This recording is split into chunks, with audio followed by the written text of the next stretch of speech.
अल्हम्दुलिल्लाहि रब्बिल आलमीन वस्सलातु वस्सलामु अला खातमन नबिय्यीन अम्मा बाद। बहुत शुक्रिया जनाब स्पीकर। हज़ार खौफ हों ज़ुबां हो दिल की रफ़ीक, हज़ार खौफ हों ज़ुबां हो दिल की रफ़ीक, अज़ल से रहा है ये कलंदरों का तरीक।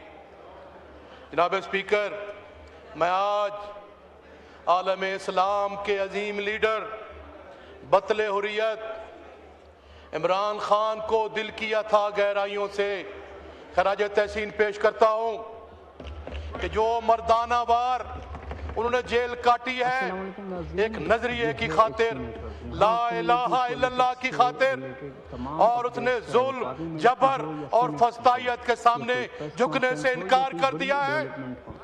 इसी तरह उनके ये साथी जो जहां बैठे हैं और पाकिस्तान की आवाम ने भी झुकने से इनकार कर दिया है। मैं दोनों हाथों से इमरान खान को खराज तहसीन पेश करता हूं और पाकिस्तान की आवाम को भी खराज तहसीन पेश करता हूं।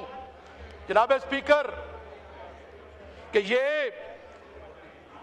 अगर स्पीकर साहब, वजीर खजाना साहब से मैं पूछना चाहता हूं कि ये जो बजट है, ये बजट बज़ाहिर तो उन्होंने जो सर ये 18.77 ट्रिलियन का जो दिया है, इसमें जो है वो 43% बजट जो है, जो मैं समझता हूँ इसका जो लार्जेस्ट सिंगल आइटम है वो सूद में जा रहा है। आपके तमाम बजट का आधा हिस्सा आपकी डेट सर्वे में जा रहा है।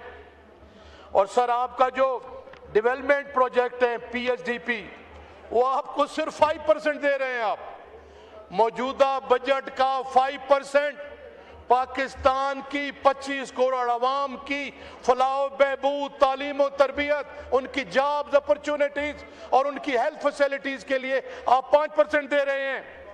और अब डिफेंस ऑफ पाकिस्तान के लिए आप 17% दे रहे हैं। इसी तरह जनाब स्पीकर, जो आप जो है वो प्रोविंसेस को जो ट्रांसफर कर रहे थे, वो इस बजट का जो था 1.2 ट्रिलियन जो है वो वापस ले रहे हैं। मैं हैरान परेशान हूं कि हमेशा फेडरेशन जो है वो सूबों को फंड्स देती है, लेकिन आपने तो सूबों से लेने शुरू कर दिए हैं, और ये बगैर किसी आइन के, किसी आइनी एग्रीमेंट के और किसी NFC वार्ड के। जब आपका आइन है, मैं समझता हूं कि ये गैर आइनी काम जो है वो छोड़ दें। बजट आपको पता है सर, अल्फाज का गोरख धंधा है। तो हबीब जालिब ने क्या खूब कहा था, वही हालात हैं फकीरों के, वही हालात हैं फकीरों के, दिन फिरे फकत फारम 47 के वजीरों के। हर बिलावल है देश का मकरूज, पांव नंगे हैं बेनजीरों के। जनाब स्पीकर, गरीब शहर तो फाके से मर गया। मैं आरिफ साहब के शेर से मदरत के साथ, फकीर गरीब शहर तो फाके से मर गया मिस्टर औरंगजेब, अमीर शहर ने हीरे से खुदकशी कर ली। जनाब स्पीकर, मैं कोई ऐसी बात नहीं करूंगा जो इंटरनेशनल रिकॉग्नाइज्ड इंस्टीट्यूशन ने इस मौजूदा हुकूमत की नाकामी के बारे में न कही हो।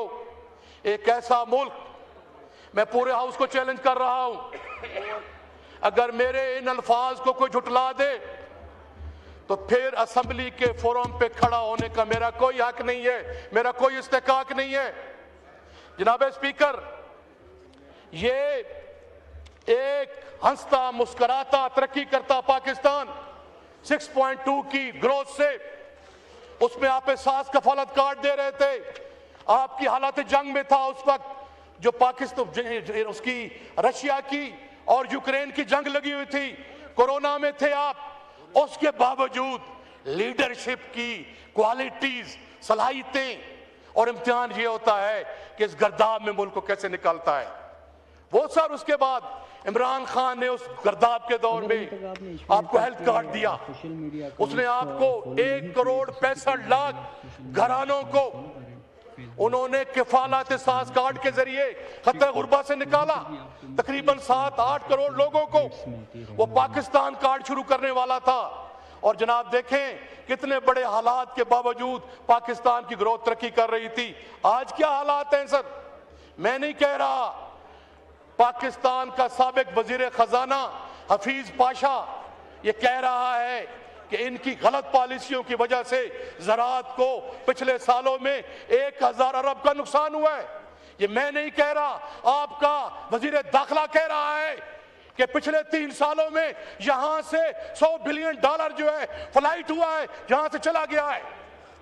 मैं नहीं कह रहा सर, ये कौन कह रहा है? IMF कह रही है कि 53,000 अरब रुपए के या करप्शन की गई है। मैं सर आपके सामने ये जो हकायक दे रहा हूं, ये मुल्क इनसे नहीं चल रहा। गुर्बत, महंगाई, बेरोजगारी, लाकानूनियत, खुदारा ग्राउंड रियलिटी को देखें, आप अवाम में जाए। मैं वजीर भाइयों को कहता हूं कि ये थोड़ा सा भेस बदल के जाए। अगर खुदा की कसम ये बाजार से सही हालत में वापस आए तो फिर भी मैं रिजाइन कर दूंगा। इनको अवाम इनका तिक्का बोटी कर देगी। इतनी अवाम इनसे जली हुई है, सड़ी हुई है कि मैं सर ये करप्शन का जो इंडेक्स है सर, ट्रांसपेरेंसी इंटरनेशनल की 2024 की रिपोर्ट है, जिसमें पाकिस्तान जो है 180 मुमालिक की लिस्ट में 135 नंबर पे है। ट्रांसपेरेंसी इंटरनेशनल बोल रहा हूं सर। रूल ऑफ लॉ में जो वर्ल्ड जस्टिस प्रोजेक्ट है 2025, उसमें पाकिस्तान 143 मुमालिक की लिस्ट में 130 नंबर पे है। जो प्रेस फ्रीडम है सर, RSF 2025, उसमें पाकिस्तान 180 मुमालिक में से 158 की लिस्ट पे है।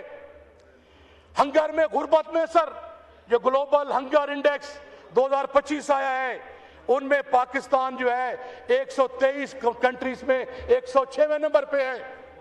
फिर जो ह्यूमन डेवलपमेंट है सर, UNDP की, उसमें पाकिस्तान जो है वो लोएस्ट कैटेगरी में है, 168 पोजीशन पे। अगर पॉलिटिक्स के हवाले से तो सर चाहिए तो इसके लिए आप जो एक और आई है सर, जो प्रेस फ्रीडम है वो मैं बता चुका हूँ, ह्यूमन डेवलपमेंट बता चुका हूँ सर, और रूल ऑफ लॉ का जो इंडेक्स है सर, उसमें आप 143 में से 130वें नंबर पे हैं। जनाब स्पीकर, वर्ल्ड बैंक की रिपोर्ट है कि 44% लोग खत्ते गुर्बत से नीचे जिंदगी गुजार रहे हैं। इसका मतलब है पाकिस्तान की आधी आबादी गरीब है, हर दूसरा शख्स गरीब है। यहां पे वजीर खजाना ने कहा था कि पाकिस्तानियों की बाइंग कैपेसिटी 52% कम हो गई है। जनाब आपका जो है वो महंगाई और गुर्बत को जांचने का जो आपकी जो आबादी है 64%, वो यूथ है। यूथ के लिए आपने क्या दिया है सर? आप सर मैंडेट भी चोरी कर लेते हैं। मैं नहीं कह रहा, ये इस मौजूदा हुक्मरानों के मुंह पे ये वर्ल्ड तंजीमों का बहुत बड़ा तमाचा है। अगर मेरी बात को कोई झुटला दे, मैं असेंबली से रिजाइन करके चला जाऊंगा। और दूसरा जनाब स्पीकर, ये कितनी सितम जरीफी है कि ज़राअत पेशा तबका खत्म हो गया है।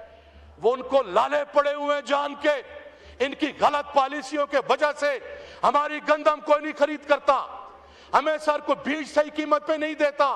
वहां फर्टिलाइजर में जो महंगाई है, जो गरीब तबके को उन्होंने मार दिया है, इनके ये हालात हैं कि पंजाब हुकूमत ने एजुकेशन को और हेल्थ को आउटसोर्स कर दिया है। कभी सुना है कि हुकूमत कारोबार करती है? हेल्थ को और एजुकेशन को आउटसोर्स कर दिया है जनाब स्पीकर।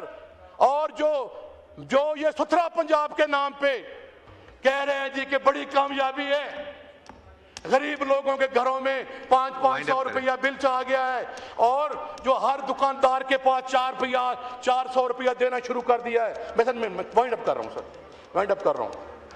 ये सर जो बजट है, ये पाकिस्तान को बुरान से निकालने का मंसूबा नहीं, बल्कि कर्जों की अगली किस्त अदा करने, अगला हदा पूरा करने और उसका बोझ एक बार फिर अवाम के कंधों पे डालने का दस्तावेज है। मैं इस बजट को सर मुस्तरद करता हूं। इसमें नौजवानों के लिए कुछ नहीं है। ये बजट सनत को ताकत नहीं देता, ये बजट किसान को तहफ़्फ़ुज़ नहीं देता, ये बजट कर्ज दहिंदगान को तो मुतमईन करता है लेकिन अवाम को मुतमईन नहीं करता। ये बजट ताकतवर तबके को सहूलत देता है लेकिन आम आदमी को कुछ नहीं करता। इसलिए हम इस बजट को मुस्तरद करते हैं। हम एक ऐसे पाकिस्तान के लिए आवाज़ उठाते रहेंगे जहां बजट का मरकज़ कर्ज नहीं अवाम होंगे। और मैं आखिर में अपने हल्के के बारे में कहूँगा, जनाब स्पीकर, कि मैंने सर बहुत ही फिगर लिए हुए थे। मैं तो आपको सर एक एक बात बताता और ये मिनिस्टर साहबान बैठे हैं, आखिरी बात, अगर मेरी को ये पाकिस्तान तरीके इंसाफ के अवामी नुमाइंदे की हैसियत से नहीं या एक MNA के दिन मैं एक ऐसी फिगर्स नोट कर रहा हूं, अगर इसको कोई झुटला दे, मैं फिर रिपीट कर रहा हूं, मैं रिजाइन कर दूंगा। जनाब स्पीकर,